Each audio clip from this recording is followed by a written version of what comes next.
Bienvenidos al campanario de la Vendée. El siguiente video está dedicado especialmente a los sacerdotes y obispos que aman de puro corazón a Jesús, a su Santísima Madre la Virgen María y a la Iglesia, que es una, santa, católica y apostólica, y nos referimos a la última entrevista dada por el cardenal Geert Müller a National Catholic Register titulada Los 7 pecados contra el Espíritu Santo, entrevista publicada el 6 de octubre de 2024, y la cual condensamos a continuación. El que tenga oídos, que oiga lo que el Espíritu dice a las iglesias. Apocalipsis 2:11. Este pasaje de las Escrituras se cita a menudo para justificar la llamada Iglesia Sinodal, un concepto que contradice, al menos parcialmente, si no completamente, la comprensión católica de la Iglesia.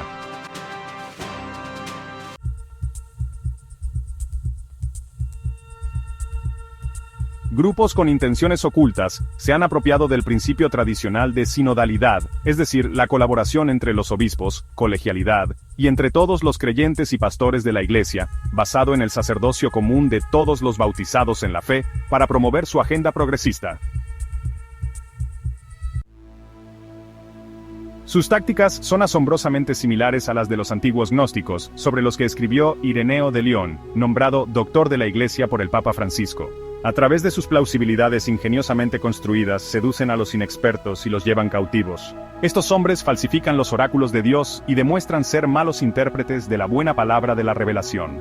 Mediante palabras engañosas y creíbles, astutamente seducen a los ingenuos a investigar una comprensión más contemporánea, hasta que son incapaces de distinguir la falsedad de la verdad. Contra las herejías, libro 1, prefacio. La revelación divina directa se usa como arma para hacer aceptable la autorrelativización de la Iglesia de Cristo. Todas las religiones son caminos hacia Dios. Se invoca la comunicación directa entre el Espíritu Santo y los participantes del sínodo para justificar concesiones doctrinales arbitrarias, matrimonio para todos, laicos al mando del poder eclesiástico, ordenación de mujeres diáconos como trofeo en la lucha por los derechos de las mujeres, como resultado de una visión superior que puede superar cualquier objeción de la doctrina católica establecida.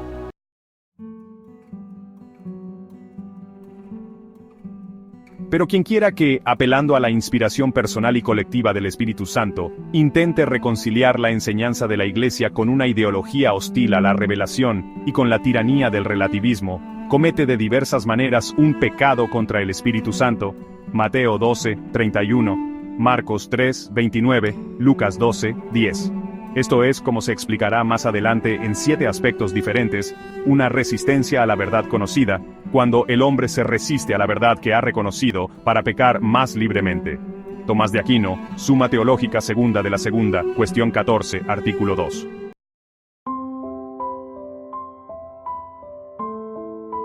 Respecto al Espíritu Santo como persona divina, es un pecado contra el Espíritu Santo si no lo reconoces como la persona divina que, junto con el Padre y el Hijo, es el único Dios, sino que lo confundes con la presencia divina sin nombre de los estudios religiosos comparativos, el espíritu popular colectivo de los románticos, la voluntad general de Jean-Jacques Rousseau, el espíritu del mundo de Georg Dweck E.F. Hegel, o la dialéctica histórica de Karl Marx, y finalmente, con las utopías políticas desde el comunismo hasta el transhumanismo ateo.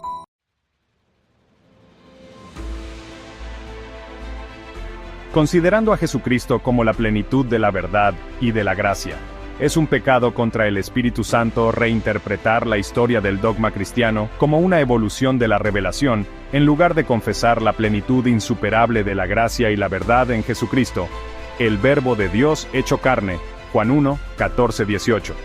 Ireneo de León, el doctor de la unidad, estableció de una vez por todas, contra los gnósticos de todos los tiempos, los criterios de la interpretación católica. 1. La Sagrada Escritura. 2. La tradición apostólica. 3. La autoridad magisterial de los obispos en virtud de la sucesión apostólica. Según la analogía entre el ser y la fe, las verdades reveladas de la fe nunca pueden contradecir la razón natural, pero pueden chocar con su mal uso para la ideología. Desde el principio, no hay ningún nuevo conocimiento científico, que siempre es falible en principio, que pueda anular las verdades de la revelación sobrenatural y la ley moral natural, que son siempre infalibles en su naturaleza interna. El Papa no puede cambiar las doctrinas reveladas de la fe, porque esta autoridad magisterial no está por encima de la palabra de Dios, sino que la sirve enseñando solo lo que se ha transmitido, Dei Verbum 10. El único y eterno modelo de nuestra relación con Dios es siempre el Verbo hecho carne, lleno de gracia y de verdad, Juan 1, 14, 18.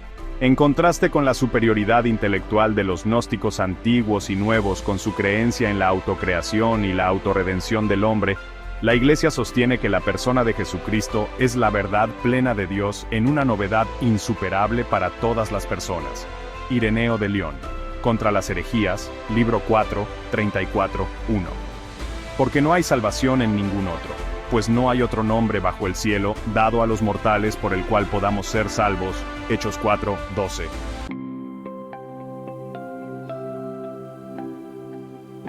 Sobre la unidad de la Iglesia en Cristo. Es un pecado contra el Espíritu Santo cuando la unidad de la Iglesia en la enseñanza de la fe se deja a los caprichos y a la ignorancia de las conferencias episcopales locales, que supuestamente desarrollan la doctrina a diferentes velocidades, bajo el disfraz de la llamada descentralización. Ireneo de León afirma contra los gnósticos: aunque está dispersa por todo el mundo, incluso hasta los confines de la tierra, la Iglesia Católica posee una y la misma fe en todo el mundo.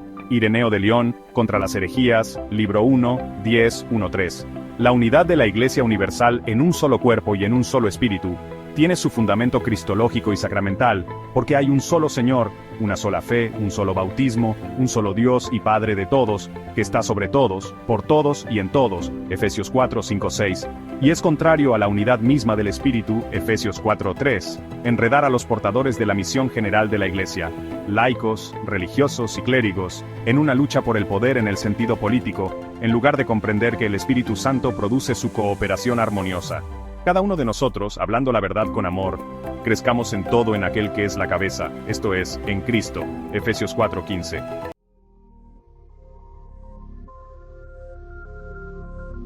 Es un pecado contra el Espíritu Santo, quien, a través del sacramento del orden sacerdotal, ha nombrado a obispos y sacerdotes como pastores de la Iglesia de Dios, destituirlos de su cargo, o incluso devolverlos al estado laical, puramente a discreción personal, sin un proceso canónico. Los criterios objetivos para las medidas disciplinarias contra obispos y sacerdotes son la apostasía, el cisma, la herejía, la mala conducta moral, un estilo de vida extremadamente no espiritual, y una incapacidad evidente para el cargo. Esto es especialmente cierto para la selección de futuros obispos cuando el candidato, nombrado sin un examen cuidadoso, no tiene un conocimiento firme de la palabra fiel, según la enseñanza, sana doctrina.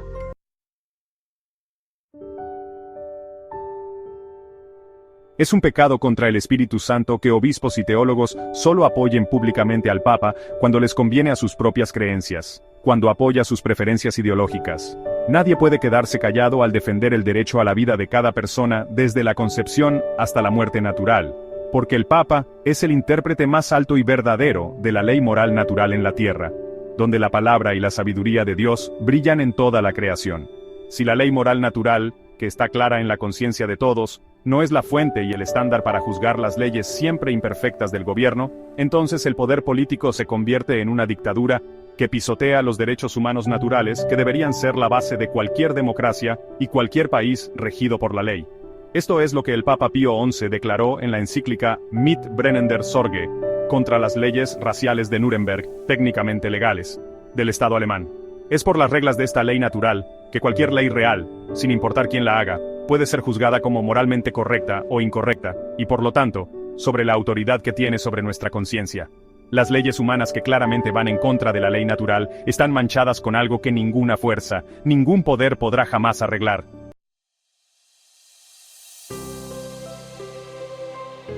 Es un pecado contra el Espíritu Santo cuando la división política e ideológica de la sociedad desde la Ilustración Europea y la Revolución Francesa se mezcla con una filosofía de la historia restauradora o revolucionaria, y cuando la única, santa, católica y apostólica Iglesia queda así paralizada al enfrentar internamente a facciones progresistas contra facciones conservadoras. Porque la Iglesia en Cristo no es solo el sacramento de la comunión más íntima de la humanidad con Dios, sino también el signo e instrumento de la unidad de la humanidad en su fin natural y sobrenatural. El discernimiento de espíritus no se hace con fines políticos, sino teológicos, en relación con la verdad de la revelación, que se presenta en la doctrina infalible de la fe de la Iglesia. Así, el criterio objetivo de la fe católica es la ortodoxia contra la herejía, y no la voluntad subjetiva de preservar o cambiar aspectos culturales contingentes. Al acercarse el 1700 aniversario del Concilio de Nicea, podríamos tener en cuenta el siguiente lema: mejor ser exiliado 5 veces con San Atanasio, que hacer la más mínima concesión a los arrianos.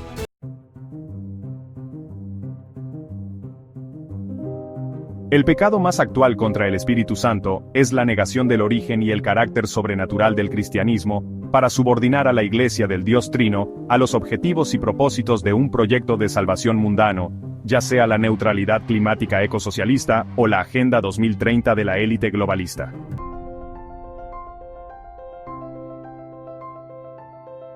Quien de verdad quiera escuchar lo que el Espíritu dice a la Iglesia, no se fiará de inspiraciones espiritistas, ni de lugares comunes de la ideología progresista, sino que pondrá toda su confianza, en la vida y en la muerte, solo en Jesús, el Hijo del Padre y el ungido del Espíritu Santo.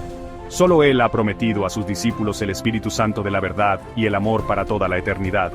El que me ama, guardará mi palabra, y mi Padre lo amará, y vendremos a Él y haremos morada en Él. Pero el abogado, el Espíritu Santo, a quien el Padre enviará en mi nombre, les enseñará todas las cosas, y les recordará todo lo que yo les he dicho. El cardenal Müller advierte que estos pecados son una grave ofensa contra el Espíritu Santo. La gran ofensa y el pecado imperdonable es la traición a la verdadera misión de la Iglesia, promoviendo ideologías que distorsionan y diluyen la fe católica. Estos actos no solo representan errores graves, sino que también constituyen una ofensa imperdonable para aquellos que los promueven y cometen dentro de la Iglesia. Reflexionemos sobre estas advertencias y trabajemos juntos para preservar la integridad de nuestra fe. Cardenal Gerhard Ludwig Müller. Declaración dada a National Catholic Register. Los 7 pecados contra el Espíritu Santo. Entrevista publicada el 6 de octubre de 2024. Esto fue El Campanario de la Vendée. Regálanos un like y compartan este mensaje vital en estos momentos tan graves en que la Iglesia nos necesita. Chao, amados guerreros en el Señor, y que Dios y la Santísima Virgen María los bendiga.